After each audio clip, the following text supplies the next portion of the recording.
Romanos capítulo 7, vamos a entrar de lleno acá, este famoso conflicto que hay de Pablo, pero algo muy importante de Pablo, antes de hablar de la ley, hay que hablar de Pablo, hombre, él amaba la ley. Noten conmigo Romanos capítulo 7, 12, concluimos pues que la ley es santa y que el mandamiento es santo, justo y bueno. Vamos a estar claros, Pablo amaba la ley.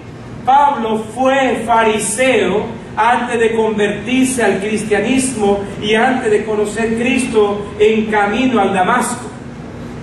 Pablo amaba la ley lo llenaba en el sentido que lo guiaba en su vida.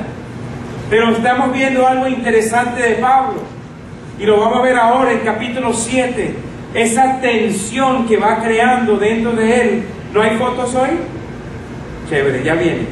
Ella dice que ya sale el cafecito, ¿no? Ya va a salir. ¿Qué ha pasado aquí en Romanos capítulo 7? Ya han pasado 20 años después de la conversión de Pablo. Después de 20 años conociendo a Jesús, conociendo la palabra de Dios, él está pensando de otra manera. Aunque Pablo amaba la ley, sus pensamientos, su madurez cambia su punto de vista y su perspectiva sobre Cristo y cómo esa ley trabaja en su vida. Vamos a verlo aquí en Filipenses capítulo 3, versículo 6. Filipenses 3, 6.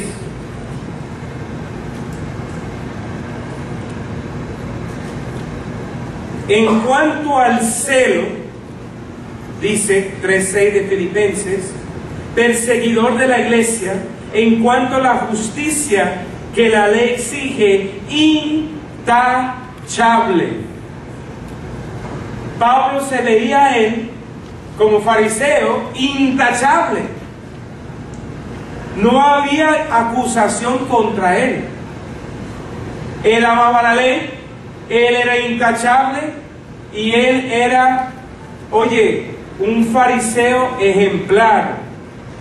Pero pasaron 20 años, cuando llegamos a Romanos, la carta de Romanos, podemos ver Pablo leyendo la ley, ya más antiguo, un poquito más sazonado de la vida. Y vean conmigo, hermanos, en el próximo punto que te quiero destacar en Filipenses 3, pero no 6, Filipenses 3:9. Mira cómo cambia después de 20 años. Algo Pablo encontró en Cristo. Algo cambió su vida. Él siendo intachable, conocedor de la ley, algo lo cambió. ¿Qué era ese algo en Jesús? Era el poder, la fuente de vida que Jesús le daba a él. Cambiaba lo interior, cambiaba sus emociones, cambiaba su mente para ser una mente llena de paz, llena de gozo, lleno de amor, la cual él no tenía, aún siendo intachable. Qué interesante eso. Era intachable según la ley, según las normas, los requisitos que exigía su ley, pero por dentro no había gozo, no había paz.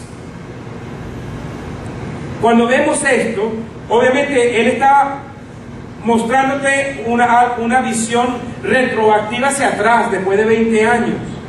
Pero noten conmigo aquí, el versículo 6 dijo en cuanto al celo, mira el celo del perseguidor de la iglesia.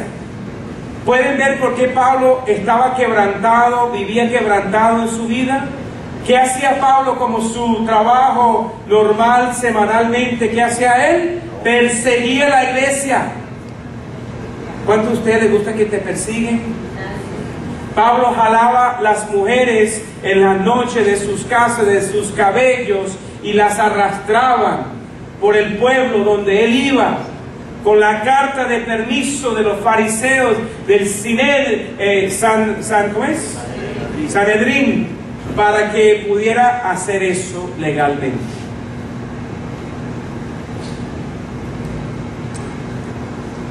Pablo asistió la muerte de Esteban.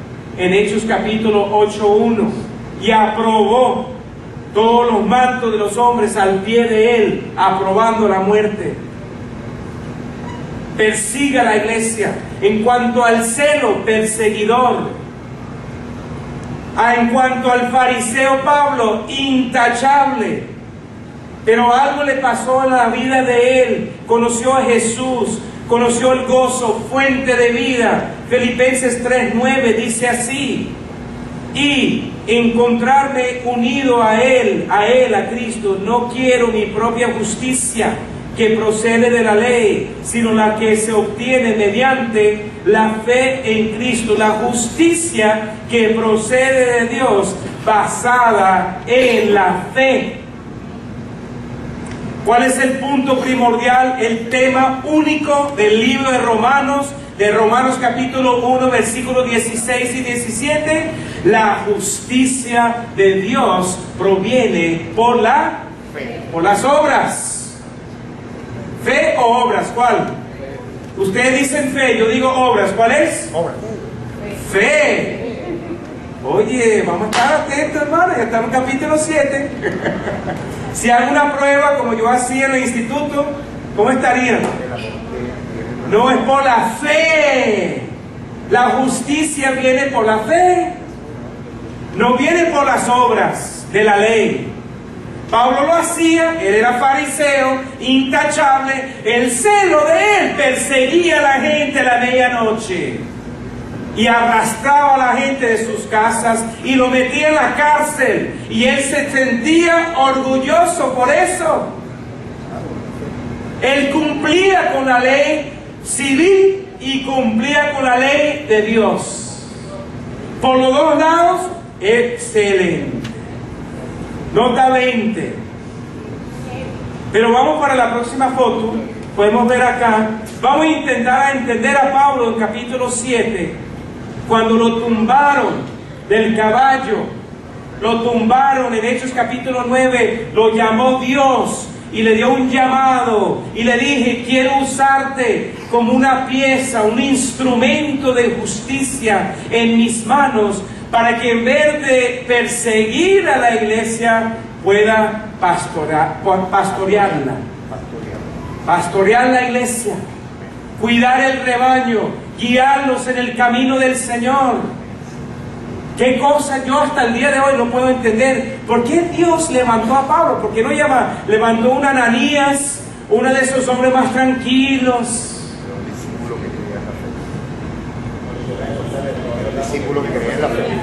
Así se glorifica a Él. ¿Qué tal? Increíble, ¿no es cierto?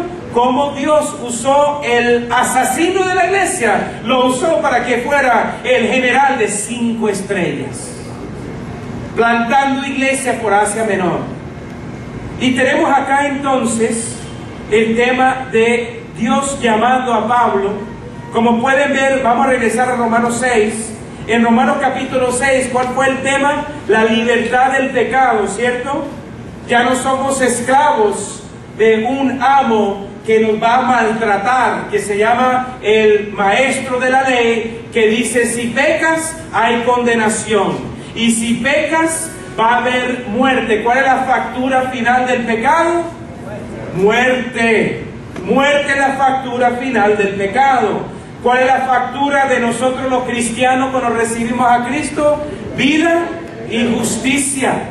Vida eterna y justicia. Muy bien, excelente, estamos aprendiendo, estamos yendo hacia adelante. Romanos capítulo 7, versículo 1. Hermanos, les hablo como a quienes conocen la ley. ¿Acaso no saben que uno está sujeto a la ley solamente en vida? Por ejemplo, la casada está ligada por la ley a su esposo mientras éste vive. Pero si su esposo muere, ella queda libre de la ley que la unía a su esposo. Por eso, si se casa con otro hombre mientras que su esposo vive, se le considera adúltera. Pero si muere su esposo, ella queda libre de esa ley y no es adúltera, aunque se case con otro hombre. ¿Cuál es el punto? Mientras que están vivos los dos y están casados los dos, son esposos. Si alguien llega a morir antes de divorciarse o, ¿sabe?, deshacer ese matrimonio, entonces permiten que ellos se casen con otra persona. ¿Está claro así? ¿Qué quiere decir Pablo con esto? Y el domingo pasado no estuve porque estuve en Mérida casando una pareja.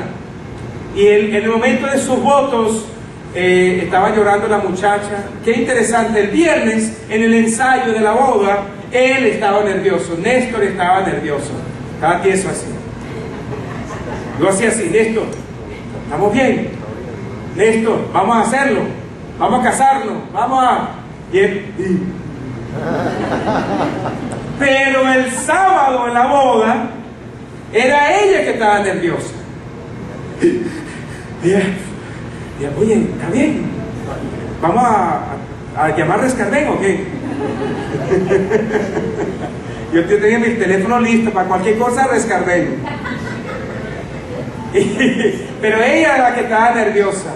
Pero en medio de su entrega de votos, los dos dijeron así: y me quiero casar contigo y vivir el resto de mi vida contigo. Esos son los dos que dijeron eso. La idea es que mientras que estamos vivos, la ley exige que ustedes se mantengan casados. ¿Cómo funciona esto dentro de Pablo? La ilustración es que cuando nosotros morimos, ¿te acuerdas cuando la semana retrasada hablamos de que morimos con Cristo? Resucitamos con Cristo. No piensas tener una vida de poder y fuerza y una fuente de vida de gozo si no mueres primero. Si tú mueres en tu vida cristiana hacia el yoísmo, hacia el egocentrismo, hacia sus derechos que tú piensas que tú tienes, si tú mueres hacia tus preferencias, ¿qué va a pasar? Tú mueres, escuchen bien, a las exigencias de la ley y vive en Cristo.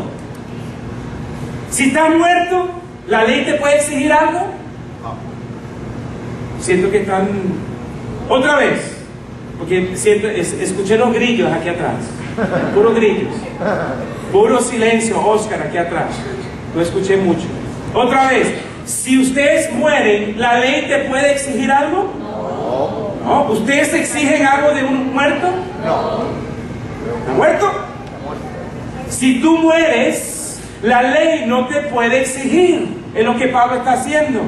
Te la está trayendo de otro ángulo. En Romanos capítulo 6 él decía: muere, tiene que morir. Ahora él dice: si muere la ley, ahora la ley no te puede exigir. No tiene derecho para exigir a un muerto. Víctor, ¿estamos bien ahí? Es claro, ¿no es cierto? La palabra de Dios está clara. Estoy predicando lo que ya existe. Entonces, cuando morimos en Cristo, esto nos separa del yugo de la ley y así seremos libres de intentar ser libres por nuestra propia cuenta. ¿De dónde vienen los rollos? Yo quiero, tú dijiste, yo dije, no, esto no es así, asado y fulano dijo y el otro se metió. ¿Sabe? Mucha confusión. Pero si tú mueres al yo, entonces Cristo vive en ti y la ley no puede exigir algo de un muerto. Seguimos. Los frutos de la maldad lo veremos en versículos 7 al 13, que ustedes lo van a ver. Y noten bien, la atadura de la ley producía pecado y muerte, mientras que la justicia y la vida produjo otra cosa. En 2 Corintios 3:6, que dice la palabra de Dios: la letra mata, mas el Espíritu produce vida. Si quiere que el Espíritu Santo produzca vida en tu vida, tiene que morir. Muriendo tú, vive el Espíritu Santo. Vive, Él produce los frutos del Espíritu Santo a través de ti. A mí me encanta este tiempo de lluvia, porque cuando vas a los frutales, esas frutas están, esos árboles están cargados. Y no veo a nadie soplándole, hablándole: mira, tiene que producir fruto, hágale. No veo a nadie hablando de los árboles. Obviamente, si lo vemos, vamos a estar enlazándolo, porque ya es un loco que tenemos que separarlo. Nadie le está hablando de los frutales. ¿Por qué? Porque es sencillo. El árbol de fruta produce fruto porque esa es su función. ¿Cuál es la función de un cristiano? Darle lugar a Cristo. Muere tú y Él produce los frutos del Espíritu Santo en tu lugar. Y allí donde queremos concentrar. Aquí ya terminamos. Yo leí hasta el 3, ¿no es cierto? Leí hasta el 3. Mira el 4. Asimismo, hermanos míos, ustedes murieron a la ley, ya lo dijimos, mediante el cuerpo crucificado de Cristo, a fin de pertenecer al que fue levantado de entre los muertos. De este modo daremos fruto para Dios. ¿Qué tal? ¿Y cuáles son los frutos del versículo 4, hermanitos? Ayúdenme, protocolo Omar. Ayúdenme ahí porque están tocándome la puerta aquí y no puedo abrir esa puerta. Por lo menos hoy no. Ya llegamos, ya vienen. Versículo 4, ¿cuáles son los frutos? Daremos frutos. Versículo 4, la nueva vida en Cristo, las buenas obras en Cristo. Muéstrame una foto allí. Mira los frutos, las obras del cristiano. Servir a otro, nuevas obras en Cristo, en Efesios 2:10. Estas obras que Cristo tiene para tu vida y para mi vida fueron planeadas, fueron programadas por la Trinidad antes de la fundación del mundo, en Efesios 2:10. Y tú, cuando tú mueres en Cristo y el Espíritu Santo toma propiedad de tu vida, tú andas, Efesios 2:10, vas a andar en las buenas obras que han sido preparadas de antemano. Dice Efesios 2:10, de antemano. Los dones que Dios te ha dado fueron dados de antemano. Tú lo único que tienes que hacer cuando mueres hacia ti mismo es que morir al yo. No te pierdas esto, hermanos. Morir al yo, vive Cristo. Vive Cristo las obras que tú deseas hacer. Servir a los niños, trabajar con los huérfanos, trabajar con comida, trabajar con tus manos, trabajar con tu mente para servir a Dios. Todo eso fluye cuando está preparado de antemano. ¿Estamos bien allí? Y cuando tú haces la obra bajo el poder del Espíritu Santo, esa obra es santificada. Tu vida es santificada. ¿Por qué es santificada? Porque fue apartado por Dios antes de que tú nacieras. No sé si estás entendiendo la profundidad de Pablo aquí. Pablo dice que tus obras fueron preparadas de antemano. Pero si no mueres al yo, no puedes ver la obra de Dios en tu vida y cómo Dios te quiere usar para servir a otros. Y quedamos yendo para el culto, yendo para el culto, yendo para el culto, yendo de un taller a otra conferencia y nunca vemos fruto. Y nos preguntamos, ¿por qué será? ¿Por qué será?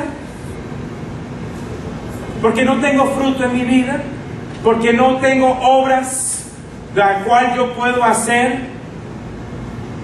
porque tenemos que morir antes de producir vida en otros. Noten la próxima foto.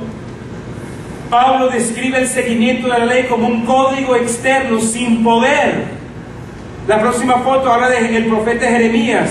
Pero ahora, hoy en día, nosotros la iglesia cumplimos la profecía de Jeremías 31, del 31 al 34. El profeta Jeremías profetizaba y decía, vendrá algún día cuando viene el Espíritu de Dios y va a ser dentro de nosotros. Va a cumplir la ley dentro de nosotros. Pablo lo intentaba y lo hacía externamente, pero por dentro no estaba lleno. Por dentro no había algo que lo llenaba, que le decía, ese es el camino, este es la paz, este es el gozo. Y el profeta Jeremías lo profetizaba antes y hoy en día se cumple en nosotros.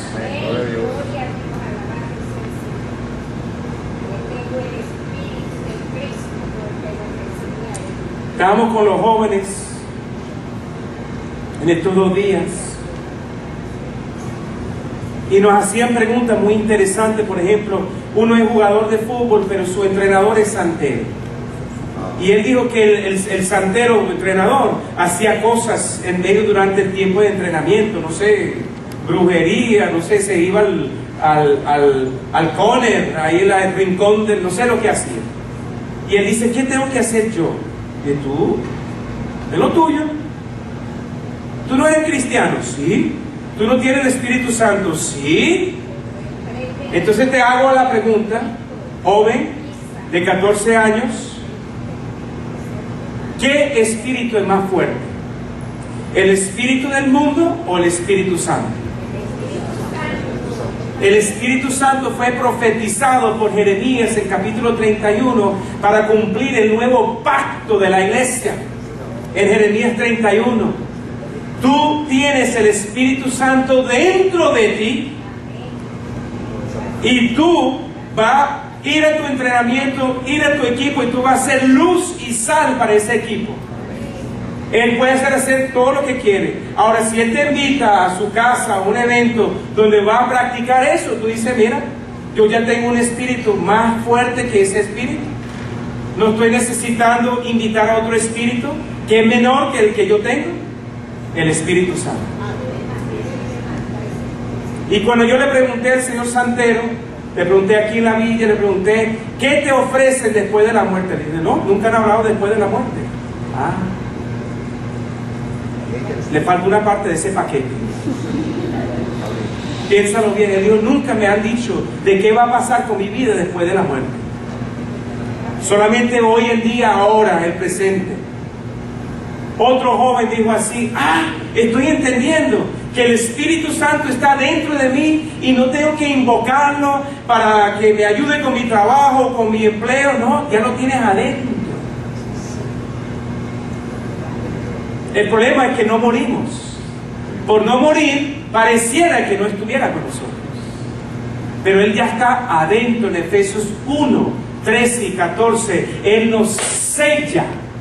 ¿Cuántos de ustedes han escuchado el ruido de esto de la champaña y del vino? ¿Por qué hace ese ruido? Porque está sellado. ¿Y qué es lo que falta con nosotros? Si ya estamos sellados, lo único que falta es morir a ti mismo, morir a la ley de tus exigencias, para que Cristo viva en nosotros. ¿Le entienden? Vamos entonces al punto 2. La conciencia de Pablo se despierta. El conflicto con el pecado. El conflicto, prohibido fumar. Esto es interesantísimo. Pablo viene entendiendo con el verbo, todo esto tiene que ver con el verbo pasado en el tiempo de Pablo. Él hablaba de su pasado. Él no se daba cuenta, note conmigo. ¿Qué concluiremos? ¿Que la ley es pecado? No, la ley en versículo 12 es santa, pura y perfecta, ¿cierto? De ninguna manera. Sin embargo, si no fuera por la ley, no habría dado cuenta de lo que es el pecado. Por ejemplo, nunca habría sabido yo que es codiciar si la ley no hubiera dicho no codices. ¿Qué tal nosotros? Yo no iba a saber que yo estaba pecando hasta que el Espíritu Santo entró en mi vida. ¿Qué tal alguno de ustedes, como yo, tenía un problema con la boca, de hablar mal? Siendo jugador de fútbol, los atletas piensan que, bueno, pueden decir lo que quieran, hablar con quien quieran, como quieran. Y yo tenía una boca muy sucia. Y Dios me corrigió, pero yo no sabía eso. Yo no sabía que yo estaba hablando mal. Yo decía así, en mi boca, en mi vida, hago lo que quiero, porque tengo mis derechos. Mírala aquí, no entra. Son mi vida, mi derecho, mi tiempo. Hago lo que quiero. Pero puede ver el egoísmo, puede ver el yoísmo.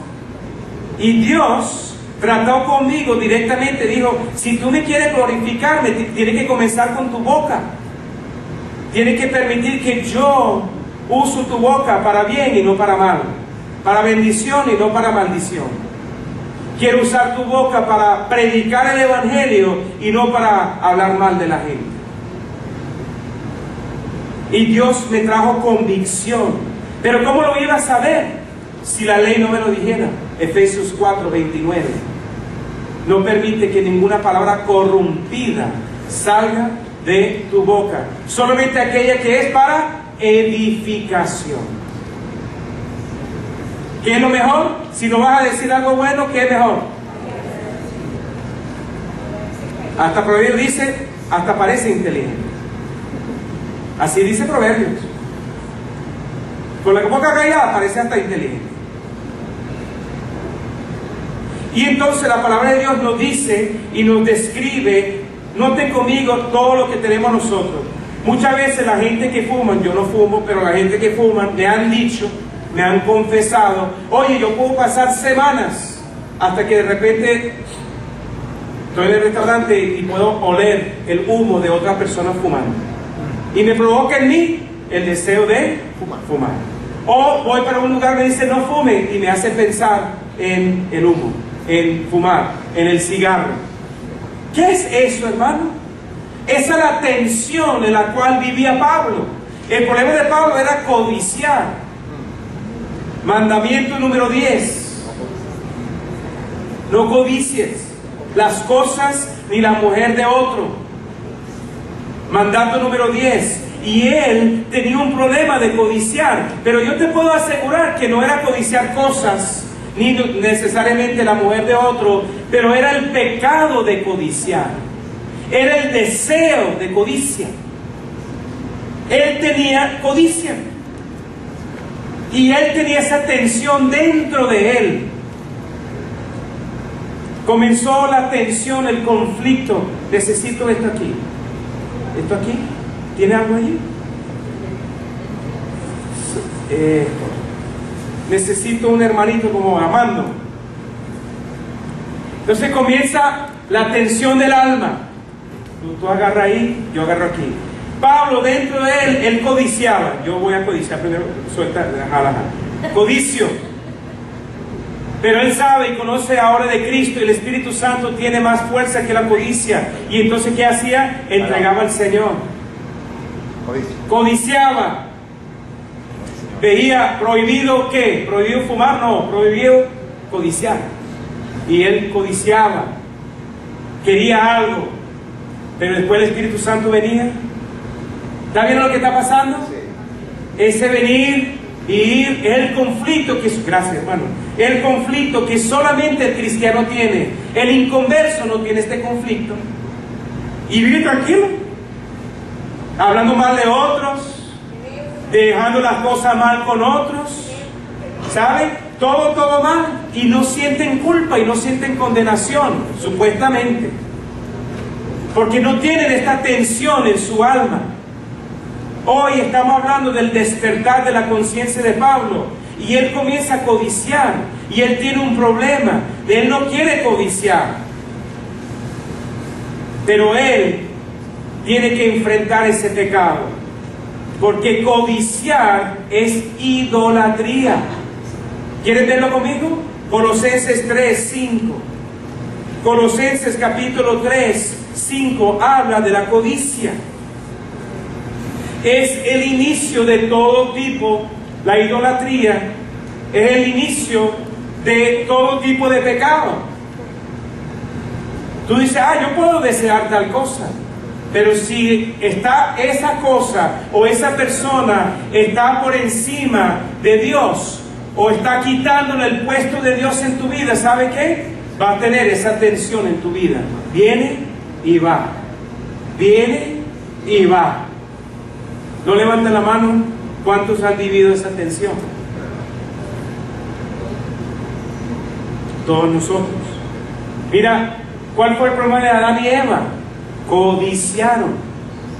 ¿Cuál fue el inicio de la caída de Adán y Eva? La codicia. Ellos estaban perfectamente bien. pero permitieron que algo entrara en su corazón. Noten conmigo Colosenses 3:5.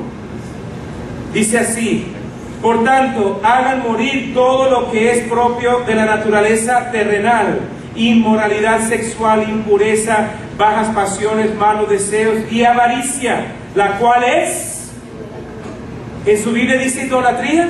Idolatría. ¿Cuál fue realmente el primer pecado de Adán y Eva? Comerse del fruto. Ahí tiene frutos. No fue ese, hermano, no comieron nada sí comieron de un fruto, pero eso no fue el pecado. ¿Cuál es el pecado? Dentro de ellos. ¿Cuál era? Codicia. Querían ser como Dios. Codiciaban poder, ¿sabe? Conocimiento. Y Dios le dio lo que quería. Y ahora estamos nosotros en el pecado por causa de ellos. ¿Cuál es el pecado de Pablo? Codiciar. ¿De dónde proviene la codicia? Idolatría. ¿Cuál es la idolatría de nosotros los cristianos? Que puede ser que tú no tengas problema con cualquier cosa o personas, pero hay algo dentro de ti que tú le quitas el trono de Dios en tu vida. Y tú dices, en esa área no puedo confiar en Dios. En esa área X de mi vida, yo no confío en Dios. Dios no es Dios en mi vida. Dios es chévere, pero no es Dios en mi vida. Dios es bueno para otros, pero Él no me va a controlar a mí en esas áreas de mi vida. Y eso se llama, hoy en día, siglo XXI, idolatría. Ese fue el pecado de ellos, es el pecado de Pablo y es nuestro pecado, porque tú vas a llenar el espacio vacío. Ahí dice Colosenses 3:5 y el mismo Pablo lo comenta. Él tenía problemas de codicia y por eso que él fallaba en esa área. ¿Cómo él iba a saber que él estaba pecando si la ley no lo dijera? Amén. Pero ahora, por estar muerto en Cristo y muerto al yo y vivo en Cristo, muero hacia la ley y la ley no tiene poder sobre mí más. Ya no me puede condenar. Y ahora estoy libre, ¿para qué? Vivir para Cristo. ¿Quién me va a dar el poder para vivir para Cristo? El Espíritu Santo. Amén. Solo el Espíritu Santo. Noten conmigo Romanos capítulo 7.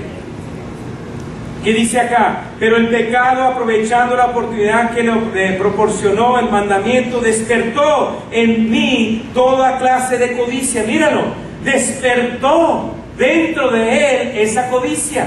Antes él no lo tenía.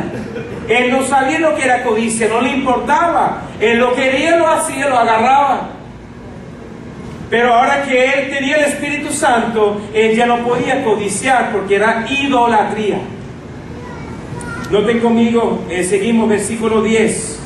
Se me hizo evidente que el mismo mandamiento que debía haberme dado vida me llevó a la muerte. Porque la ley condena tus acciones y la ley no te da poder para poder vencer sobre el pecado. 11. Porque el pecado se aprovechó del mandamiento, me engañó y por medio de él me mató. Ya hablamos de 12, la ley es buena, ¿cierto?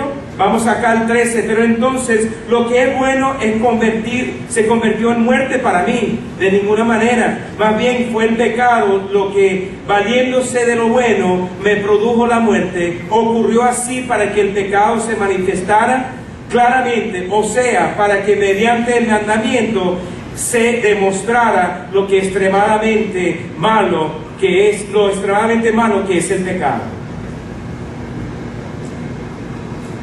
Alguien ayer me dijo, ellos estaban dando un testimonio ayer y ellos querían hablar como 20 minutos de lo malo que eran y 3 minutos de cómo Cristo cambió su vida. Yo dije, ¿qué tal como cristianos lo invertimos? Habla de 3 minutos de lo malo que tú eras, porque para eso todos tenemos historia. No hay que estar hablando. En nuestra iglesia en Baltimore vino la guardaespaldas de Elvis Presley. Él vino a dar un testimonio de cómo Dios lo convirtió a él, siendo guardaespaldas de Elvis Presley por 20 años. Vino, dio el testimonio, pero duró 1 hora hablando de lo malo que él era. Y uno de los ex así convictos, así prisioneros de nuestra iglesia, se me acercó y dijo: oye, yo pudiera haber dado ese testimonio. Y habló de 3 minutos de Cristo. Y digo: oye, para eso cualquiera. Cuando vemos lo extremadamente pecaminoso que somos, lo único que debería hacer es humillarnos. Señor, no quiero ser así más. Yo quiero entregar mi vida a ti. Yo quiero que mi vida sea un instrumento de honra en tus manos. Yo quiero ser un instrumento de la gracia de Dios, un trofeo de la gracia de Dios en tu vida. Si nos vamos a comparar lo malo que somos, bueno, traemos el guardaespaldas del desprecio para que nos diga. Para eso cualquiera se levanta. Lo agarramos aquí de la esquina y lo traemos. No se trata de lo malo que somos, se trata de lo bueno que es Dios. Se trata de la gracia de Dios que va llenando esos vacíos de nuestras vidas. Y va tomando lugar, en vez de codicia y en vez de pecados, va tomando gracia y amor. Y va llenando, en Proverbios capítulo 24, las cámaras de nuestra casa, dentro del corazón. Y nos va llenando con prudencia, y nos va llenando con tacto, y nos va llenando con prudencia.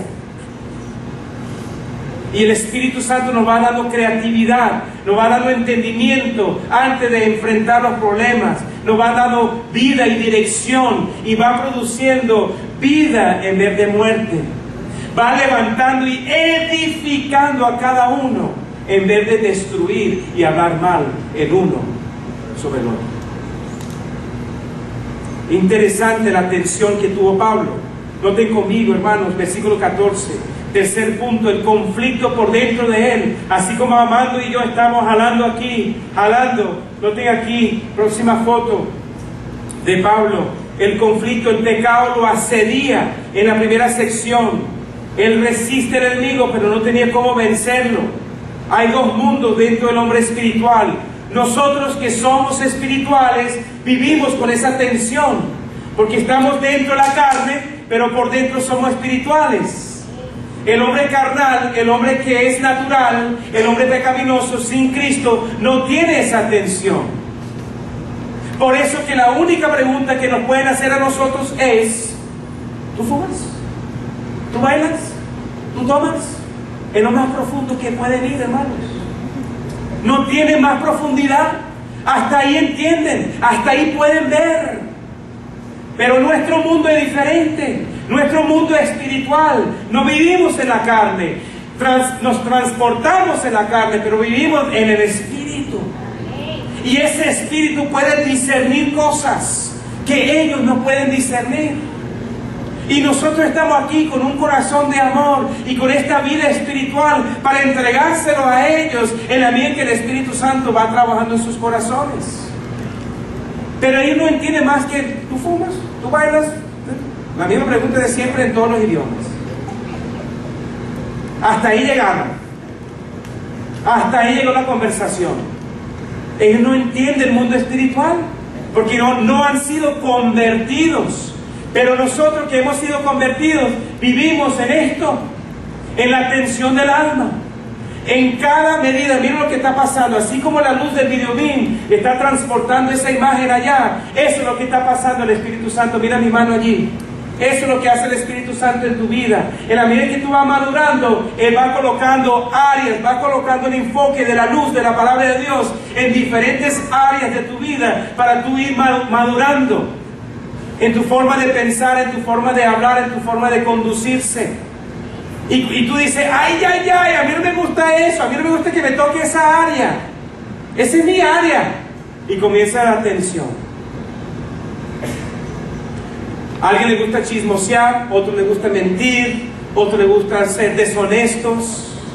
Todas esas áreas están dentro de nosotros potencialmente listos para despertarse. Y en la medida que tú permites que el Espíritu Santo coloca luz sobre esa área, hoy no me gusta.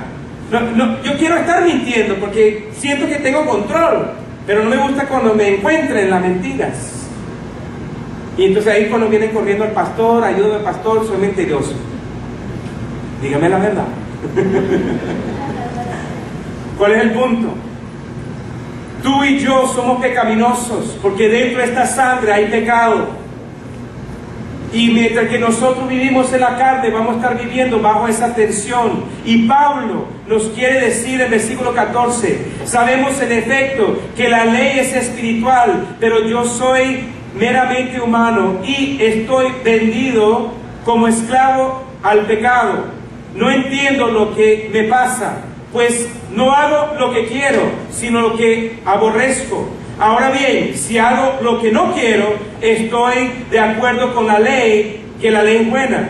Pero en ese caso, ya no soy yo quien lo lleva a cabo, sino el pecado que habita en mí. La codicia que habita en mí.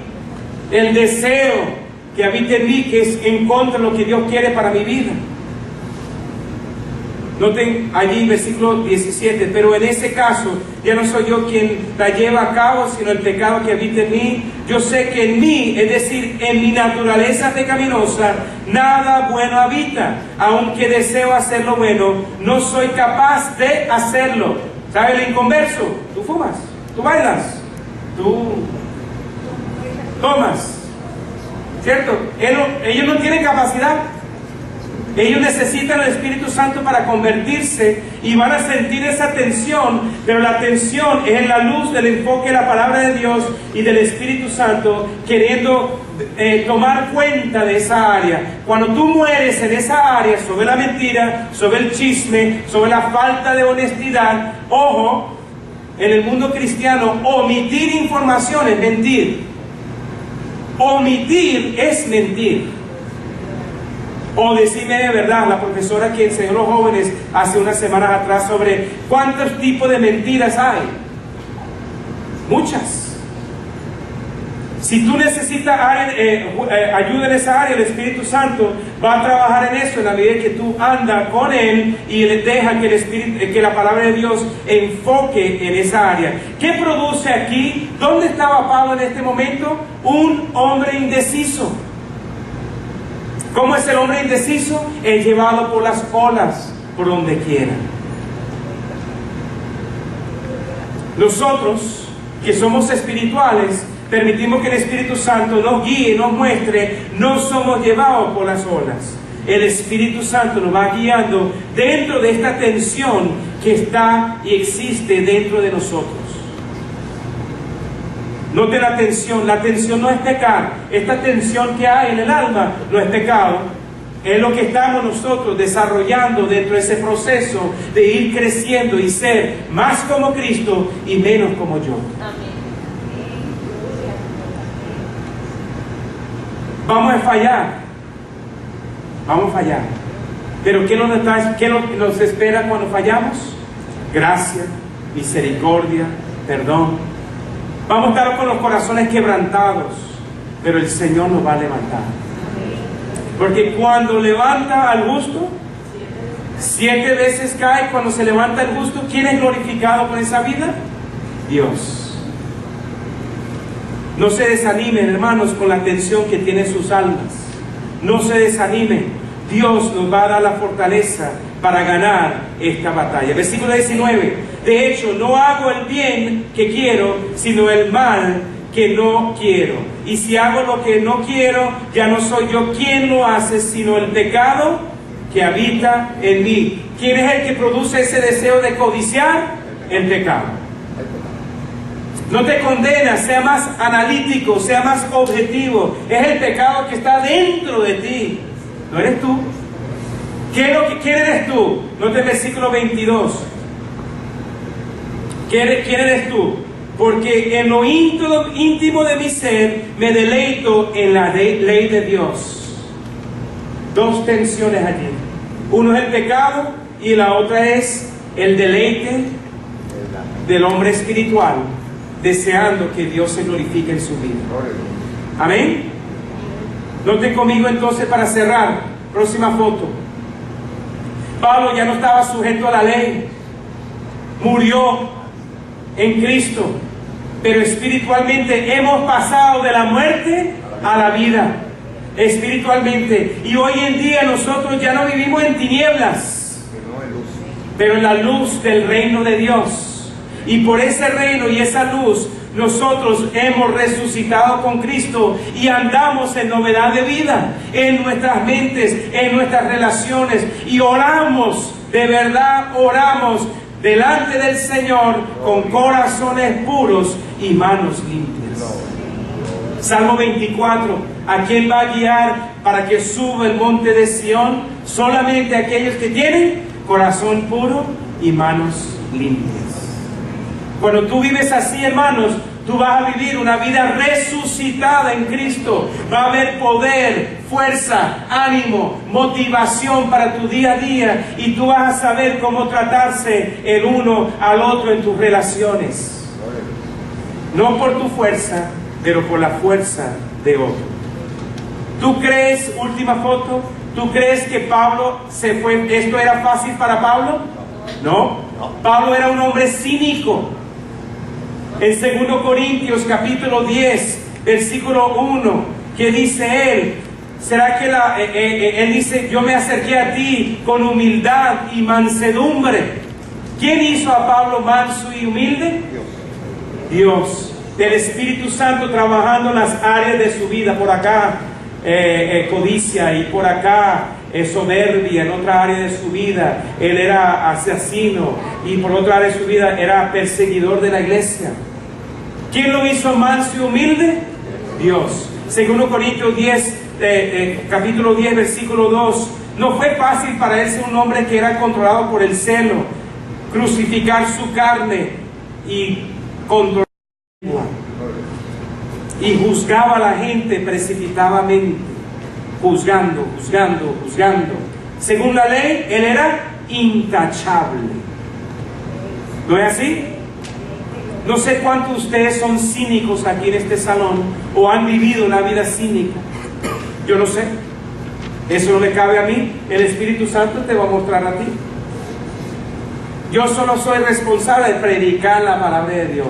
Y te puedo decir, si no fue fácil para Pablo, obviamente no va a ser fácil para nosotros, pero no me he llegado al final del capítulo. Noten el versículo 24. Soy un pobre miserable. ¿Quién me librará de este cuerpo mortal, de esta tensión del alma, del conflicto del alma? Pero gracias a Dios por medio de Jesucristo, nuestro Señor. Note, va mejorando. En conclusión, con la mente yo mismo me someto a la ley de Dios, pero mi naturaleza pecaminosa está sujeta a la ley del pecado. ¿Quién lo va a sacar de esa problemática? Dios. El Señor. ¿Quién te va a sacar a ti cuando tú tienes el conflicto de tu alma? El Espíritu Santo. Hoy en día somos nuevas criaturas. Las cosas viejas pasaron. En 2 Corintios 5:17, soy una nueva criatura en Cristo. Mi identidad está en Cristo, no en mi pasado. Mi identidad está en el poder del Espíritu Santo, lo que Él quiere hacer con mi vida y con tu vida. Mi identidad no está en lo que no puedo hacer. Mi identidad está en lo que Cristo va a hacer en mí para su gloria. Y por eso que estamos aquí esta mañana, y por eso que hay 45 personas en la playa, y por eso que hemos venido nosotros para reunirnos y unirnos para estudiar la palabra de Dios, para que la palabra de Dios y el Espíritu Santo, con las dos cosas se unen. Y Hebreos 4:2, tengo fe en eso, esa fe en Cristo, el objeto de mi fe. No fe, no fe en mí, no fe en ti, pero fe en Cristo, que resucita de la muerte. Él nos llevará al destino final, aunque sentimos esa tensión del alma. Gloria a Dios. Gloria a Dios. Porque el problema es que si no morimos, no lo podemos experimentar. Vaya a los talleres, conferencias, vete al no sé quién, el último de la moda que vende libros. Tiene que morir, lo dice este libro. Y si no fuera por este libro, no habrá los otros libros. Y si este autor no lo puede producir en ti, bueno, continúa yendo a los talleres y conferencias. y nos veremos en el demo, en el tribunal de Cristo. Nos veremos allá. Allá nos veremos todos. Gloria a Dios. Gloria. Amén. Amén. Un aplauso para el Señor.